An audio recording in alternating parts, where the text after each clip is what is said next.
근데 다반 저도 그때가 언제였습니까? 저도 기억이 좀 어렴풋이 나는데. 제가 그 중국에서 들어올 때가 2006년도 9월달. 그래서 그 연애 프로그램에서도 이정재, 정우성이 이제 같이 공동으로 사업을 한다라는 뉴스가 굉장히 많이 나왔었어요. 하얏트에서 런칭쇼도 크게 했고, 하얏트에서. 예, 크게 했고 또 연예인들이기 때문에 그 청담동에서 네. 사진전도 크게 했고 어쨌든 크게 했었어요. 네. 전 사실 요 다반이라는 브랜드가 저는 남성복이라 그래서 좀 낯설긴 음. 일본 레나운에 있는 브랜드인데 인터메조라든지 네. 예, 다반이라든지 다 그게 이제 일본 레나운이 한국의 젤보직보다 큰 그 당시에 브랜드만 한 4, 50개 이상 가지고 있어요. 근데 베이직하우스가 그거 옷이었잖아요. 그죠? 베이직하우스가 먹는 건 아니었어요. 네, 예. 캐주얼이니까. 모던하우스가 자꾸 떠올라서. 베이직하우스가 캐주얼이니까 맞아요. 네. 회사의 포트폴리오를 아. 그리는데 괜찮은 라이센스를 가지는데 우리가 좀 배울 만하고 또 우리 회사 사업하는데 시너지 효과를 낼 수 있는 그런 이제 브랜드를 잡는데 연예인들하고 때문에 이제 신사복을 잡았죠. 일단 그 옷 자체는 핏이 좋고 네. 그 당시 남자들이 신혼여행 가거나 이럴 때 그 사용하는. 다반을 많이 사 입고 예복이 아니라 그 뭐 필요한복 뭐 그렇죠. 이렇게. 근데 뭐 오퍼를 받으실 때도 스카웃이 뭐 이렇게 소문이 났었겠지만 베이직하우스를 선택한 이유가 뭐예요? 저는 뭐 베이직하우스를 선택하기보다는 진짜 그 사업 재밌습니다, 자체를 어쨌든 그 사업을 통해서 뭐 베이직하우스가 IPO를 진짜 의류 브랜드로서 코스피 상장하기가 쉽지 않거든요. 그렇죠. 그런 노하우 있는 회사가 정말 일본의 그 당시 괜찮은 브랜드예요. 그 브랜드가 또 해서 연예인들이 또 대주주로 참여해서 한다 그러면 성공의 확률이 높고 5년 안에 열심히 하면 IPO 가능하지 않을까라는 내용이 틀리잖아요. IPO 되게 되면. 예, 그렇죠. 급이 최종 그 IPO는 안 됐죠? 실패했다고 봐야죠. 예. 예, 그래서 이제 그거에 대해서 제가 좀 이야기하자면 이 사람의 능력도 사실은 중요한데 네. 뭐 저 능력도 좀 부족한 것도 뭐 있긴 한 것 같아요. 하지만 이 트렌드, 세상의 흐름에 반하면 아무리 능력 있고 아무리 좋은 사업을 한다 할지라도 성공하기는 거의 불가능하다. 그 당시에 그 신사복이 저희들이 런칭할 때 백화점에 14개가 있었어요. 그 저희들이 이제 그 접을 때 5개 정도. 그러면서 이제 저희들은 한 6개를 놓고 경쟁을 하는데 그 당시에 젤모직에서 갤럭시 빨질레리 뭐 많잖아요. 이나리찌 뭐 그다음에 LG에서 또 닥스부터 시작해 가지고 뭐 그 당시에 또 신사복 이게 대기업에서 브랜드를 가지고 있는데 제가 제일 크게 당했던 부분이 매출도 좋고 정말로 우리 그 좋은 자리에 가야 되는데 이제 그 당시에 젤모직 같은 경우는 니나리찌가 장사가 되게 안 됐어요. 근데 이제 빈포를 갖고 딜을 하는 거예요. 야, 너가 우리 니나리찌 좀 좋은 자리나 빼면은 빈포를 뺄게 이런 식으로. 근데 이제 우리 같은 중소기업들이 딜할 게 없잖아. 그럼 백화점에서 중소기업이 한 3개가 이제 붙어요. 다반하고 그래도 지금 있는 킨록 앤더슨, 킨록하고 그 당시에 바소. 예, 요 셋 중에 이제 하나가 들어가거나 조금 변두리 같으면 이제 2개 정도 들어가는. 그때 당시에 그 백화점 딜을 할 때 정우성, 이정재 씨가 한 번씩 행사도 하고 뭐 이랬으면 좀 그걸 좀 옵션으로 넣었으면. 뭐 지나가는 이야기입니다만 초심하고 돈이 이제 좀 펀딩이 돼가지고 들어왔을 때 연예인들은 뭐 제가 뭐 이렇게 공식적으로 이렇게 이야기해서 될는지는 모르겠지만 눈빛부터가 달라져. 돈을 더 우선순위에 놓는 거예요. 대주주 같으면 처음에 저하고 사업 시작할 때는 형 동생 하면서 다 해주기로 했는데 이제 돈이 되고 막 이러니까 내가 제일 모지게 캐주얼 모델로 가면은 이 정도 받는데 그러면서 이제 금화비를 요구하게 되고 또 모델료를 또 올려서? 요구하게 되고 막 이러면서 어떤 초심이 이제 흔들리는 거죠. 그러면 이제 같이 못하죠. 그러니까 원래 이 정우성하고 이정재하고 같은 옷 사업한다는 뉴스는 있었는데 그 이후로 그 어떤 그래서 더 없었었던 것 같아요. 그렇죠. 제가 몇 년 하지는 못했어요. 그리고 이제 연예인들 총괄 디렉터가 예. 우종완이라고 네. 이거 돌아가신. 예 돌아가신 네. 이제 그분이 이제 연예인들하고 저희 회사 가고 역할을 했는데 뭐 실무적으로 뭐 일하기가 사실은 되게 힘들었어요. 맞아요. 예. 근데 또 제가 부산에 가서 직접 소문을 듣고 왔는데 이시찬 대표님께서 또 베이직하우스 회장님과도 뭐 좀 아는 사이라고 그냥 스카우트된 게 아닌 것 같던데요. 아까부터 이 질문을 계속 하고 하고 싶어가지고 예. 이것만 좀 답해주세요. 네. 그러면. 베이직하우스 회장님하고 저하고는 동서지간이에요. 그 지금 베이직하우스 우사장님의 어머니의 예. 막내 예. 동생이 저희 집 사람이고 이야 뭔가 의류 그래서 업체 제가 집안인데? 이모부 네. 돼요. 인척 관계시군요. 네, 뭐 인척 관계인데 그럼에도 불구하고 저는 이제 세정에서 수많은 거의 한 18, 그러게요? 20년 정도 예. 세정에서 일했죠. 아니 근데 그 이후에 이제 바로 이제 BS 코리아는 아니시고 그렇죠. 제가 이제 여정들이 좀 있었겠죠. 답안을 간두고 네. 이제 베이직하우스 이제 뭐 회장님 사장님께서 뭐라고 해보라고 이야기하는데 뭐 브랜드 비즈니스 말고는 제가 이제 아는 게 없는데 저는 좀 편하게 생각을 했죠. 네. 베이직하우스에서 이제 오다 준다니까 이제 부자재 사업을 친구하고 이제 동업을 하게 됐고 그때. 예 그러면서 또 이 부자재 사업은 뭐 개발이나 이런 어떤 많은 시간이나 노력이 필요하지 않아요. 거래선하고 연결만 되면 직원들이 할 수 있는 거고 시간이 많이 나죠. 예. 되게 솔직하게 말씀하시네요. 네.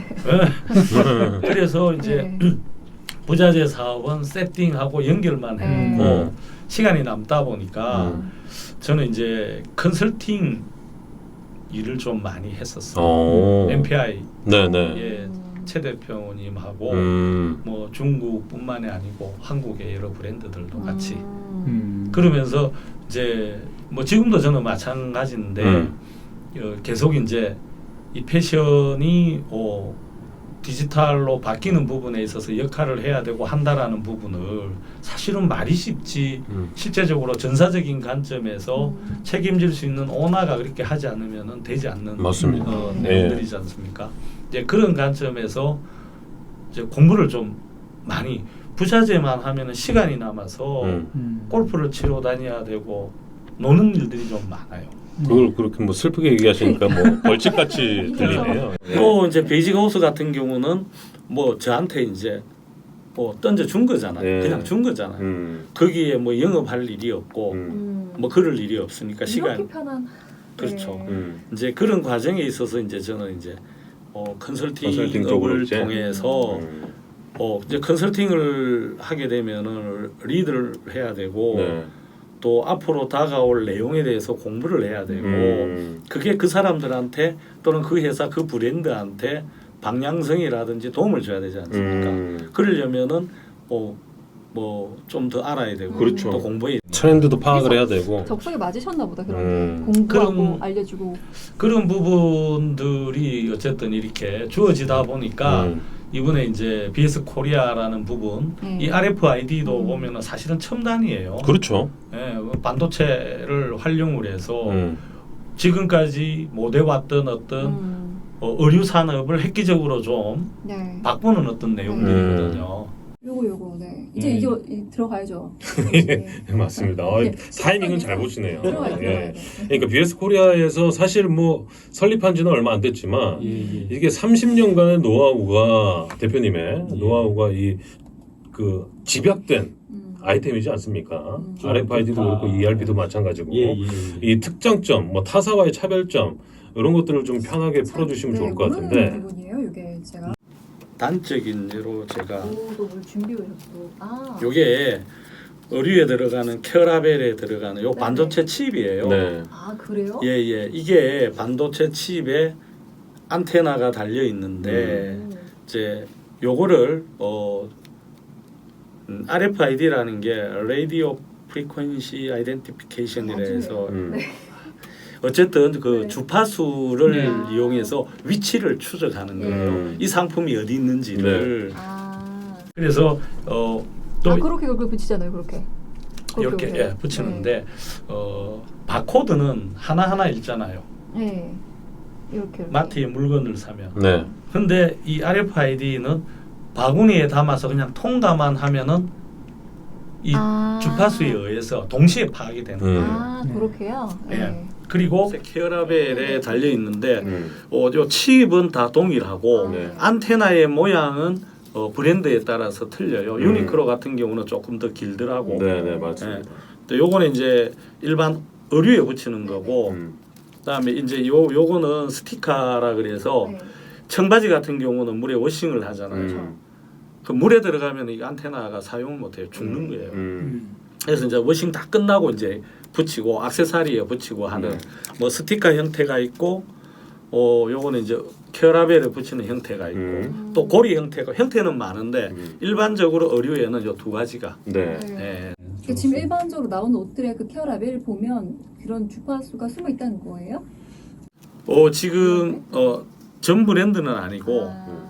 지금 대기업부터 시작해서 제가 파악한 부분으로는 한 20여 개 브랜드 정도. 전체적으로 그 패션 브랜드 그 뭐 퍼센테이지로 따지면 아주 미미한 이제 아직까지는? 시작의 단계고 요게 이제 그래서 저는 이게 이제 좀 블루오션이라고 생각하는 게 앞으로 온라인 쪽에 있어서는 해야 되는데 몰라서 못 하고 오프라인 쪽은 아는데 비용적인 측면이 조금 이제 옛날에 비해서는 거의 한 10분의 1 이상으로 떨어졌지만 네. 비용적인 측면이 구축하는데 조금 돈은 들어가요. 아까 설명하시다가 이제 말하신 게 바코드 방식보다는 그냥 이 RFID 방식이 어떤 점에서 더 유리하기 때문에 바코드 방식은 네. 하나하나 들고 네, 바코드를 그렇죠. 읽어야 되는 건데 요거는 그 PDA 리드기가 네네. 있어요. 네. 그러면 비접촉을 통해서 네. 리드기로 이렇게 훑어주면은 네네. 그 내용이 이 안에 있는데 같은 상품을 2번을 읽든 3번을 읽든 요거는 한 상품의 하나의 유닛이에요. 예를 들어서 바코드는 똑같은 상품을 2번 읽으면 2개로 인식이 되잖아요. 네. 이거는 뭐 10번을 읽든 20번을 읽든 그 하나로 이 지문과 같은 거죠. 인식, 예, 그렇죠. 네네. 단위 유닛. 그러니까 스타일이 있고 컬러가 있고 사이즈가 있으면 예를 들어서 뭐 이제 생산할 때 네. 100장씩 생산하지 않습니까? 네. 그러면 요 RFID 칩은 100장이 100장에 다 틀리는 거예요. 그렇죠. 네. 네. 이제 바코드는 100장이면 100장이 다 같은 네. 거예요. 저는 잘 이해가 안 되는 게 우리가 소비자 입장에서 예. 옷을 계산하러 가면 옷에 택이 달려 있고 뭐 얼마고 뭐 이렇게 달려 있고 거기를 직원분들이 띡 찍잖아요, 바코드로. 그럼 나오는 건데 회사 입장에서 그렇게 RFID로 바꾸면 뭐가 좋은지, 뭐 재고파기라든지 뭐 생산 과정부터 뭐가 좋은지 이해가 잘 안 돼요. 예. 네. 뭐 그게 핵심인데 그 이제 재고파기였나? 회사의 관점이 있고 예. 또 매장의 예. 관점이 있고 네. 회사의 관점은 네. 바코드는 이 휴먼 에러가 많이 생기고 물건이 이제 생산 공장에서 만들어져서 회사로 들어올 때는 박스로 들어오지 않습니까? 네. 네. 박스떼기. 예, 네. 뜯어서 박스만 들어가면 되는구나 그냥. 아니, 뜯어서 네. 바코드는 하나하나 읽고 네. 또 옷을 중량을 하나하나. 재야 되잖아요. 네. 요 RFID는 박스 자체가 그죠, 그냥 그대로 통과. 게이트 통과만 하면은 음. 내용이 오. 바로바로 그러니까 시간 절약도 있고 정확도가 있고. 예, 굉장히 장점이 정확도가 많죠. 그 특히 이제 물건이 이 패션은 시즌이잖아요. 예를 들어서 봄 여름 상품이 이제 시즌 아웃 됐다. 네. 그러면 한 매장에서 한 트럭씩 들어와요. 50에서 많게는 100박스까지. 네. 네. 그러면 일반 그 회사에서는 그게 다 확인이 안 되잖아요. 맞습니다. 일은 처리는 해야 되고 그럼 공간을 비워놨다가 매장별로 그 박스를 한쪽 구석에 몰았다가 비수기 때 네. 아르바이트 한 3, 40명 써서 확인을 하는 거예요. 그럼 점주는 10장 보냈다는데 한 달 지나서 확인해 보면 그게 9장일 수도 있고 그러면 계속 로스면서 트러블이잖아요. 그게 근데 이거는 점주가 매장에서 박싱하고 본인이 매장에서 읽을 수 있는 리더기로 확인하면 내용 나오고 맞습니다. 그 내용 나온 거를 회사로 송신을 하면 회사 물류에서 다시 한 번 더 박스를 통해서 읽으면 저 이거 제가 좀 알 것 같아요. 이제. 그러니까 시간 절약도 하고 비용 절감도 그렇죠. 두 가지 효과를 누릴 수 있는. 2년 정도 하면은 이 RFID 칩이 들어가고 초기 구축 비용이 사실은 다 그렇죠. 충분한 매장에서는 행사가 많잖아요. 이 아울렛 매장도 가야 되고 어디 가야 되고 그러면은 그 분류해가지고 보내면 예. 그 자체가 바로바로 다 이제 그 물류센터에서 정리가 된다는 거예요. 예. 일반적으로 RFID만 그 정리가 안 돼요. 예. 어디 있는지 몰라. 많은 장점이 지금 들어보면 많은 장점이 있는데 네. 왜 이렇게 도입하는데 비용 문제겠죠. 비용이 요- 큰가요? 그렇죠. 제가 말씀드릴게요. 네. 요 켜라벨이 일반적으로 한 30원 정도 해요. 네. 근데 칩이 딱 이렇게 붙으면 한 130원 정도. 그럼 예를 들어서 100만 장에 100원이면은 1억이죠. 매년 100만 장을 생산한다면 매년 1억이 이제 날아가는 거잖아요. 네. 상품에 붙어서 첫 번째. 또 두 번째는 이것도 이제 ERP 솔루션하고 이 데이터를 주고 받아야 되기 때문에 맞습니다. 같이 ERP 쪽에 구축이 돼야 돼요. 시스템 하나의 구축까지 솔루션으로 필요하니까. 같이. 그러니까 초기 비용이 이제 들어가는 비용이 건데. 있죠. 매장 포스의 그 ERP에서 네. 그렇죠, 그렇죠. 근데 대표님 말씀은 이제 그게 한 2년 3년 정도 하면 자동적으로 신속하고 그렇죠. 첫 번째는 정확성, 네. 또 두 번째는 재고 로스가 없는 거예요. 물류 창고에 물건이 도둑놈이 훔쳐가고 뭐 하고 하면 바코드로 돼 있는 거는 하나하나 확인하지 않는 이상은 알 수가 없죠. 네. 하지만 여기는 같은 사이즈 같은 색상이 있어도 바로바로 뭐가 없는다는 부분이 확인되고 조사되는데 물류 창고의 문제가 아니고 매장도 마찬가지예요. 1년에 세일을 하거나 이럴 때 매장에서 재고 조사를 하잖아요. 오늘 9시 영업 끝나고 예. 보통 새벽 3시까지 이렇게 바코드로 읽어가면서 그러면 한 새벽 1시나 2시 되면은 이 물건 이렇게 바코드로 뒤에 거 읽었는지 안 읽었는지 또 이렇게 맞아요. 또 해롱해롱 많이 하고 또. 생겨요. 예, 맞습니다. 근데 요 리더기 있으면 한 30분만 하면 재고 조사 다 되는 거예요. 그게- 이것도 빠르게 세상에 오겠네요. 예. ERP 구축하는 데는 오겠습니다, 얼마 보니까. 들어가는 예. 겁니까? 이제 그 내용에 따라서 네. 많이 들어가 제가 생각할 때 많은 돈은 아니에요. 네. 기본적으로 회사 규모에 따라서 틀리는데 요- 중소기업 입장에서 한다고 제가 볼 하면 때는 요 칩 빼고 칩은 이제 매년 그 생산 수량에 따라서 달라지는 네. 거니까 그 칩을 빼고 게이트하고 리더기하고 하면은 이제 매장 숫자가 많으면 매장에서 구입하는 경우가 있고 회사에서는 이제 물류하고 직영점하고 하는데 이 물류 쪽만 구축하느냐 매장까지 구축하느냐 또 하나 더 위치 추적 시스템에 의해서 고객의 어떤 동향까지 가느냐에 따라서 좀 비용은 틀리는데 보통 요 구축하는 대략? 한 2억 전으로 2억 전으로 알겠습니다. 저희가 좀 여쭤볼 질문들이 몇 개 더 남았는데 사실 한 번 더 모셔야 될 것 같아요. 조용조용 말씀을 이렇게 잘해 주시니까 그런가요? 그렇네요. 말씀 잘 예, 들고 잘 가시네요. 모르셨군요. 예. 아무튼 한 번 더 저희가 기회를 그렇게 해주십시오. 제가 오늘 말을 다 못했어요. 이제 회사 전을 해야 되는데. 예, RFID 아니 잠깐만요. 예, 예. 본격적인 이야기를 제가 예. 그러니까요. 한 번 더 인생 빼기 예고 빼고 시간을 이제, 좀 회사로 나중에 저희가 좀 다시 잡아서 세정에 대한 이야기 너무 많이 예. 그동안 지금 상관이 없는 예, 좀 재밌는 얘기도 좀 근데- 궁금했던 게 있었는데 제가 또 세정하고 거래를 또 하기 때문에 아, 예. 그렇죠. 그건 뭐 알아서 잘 하시고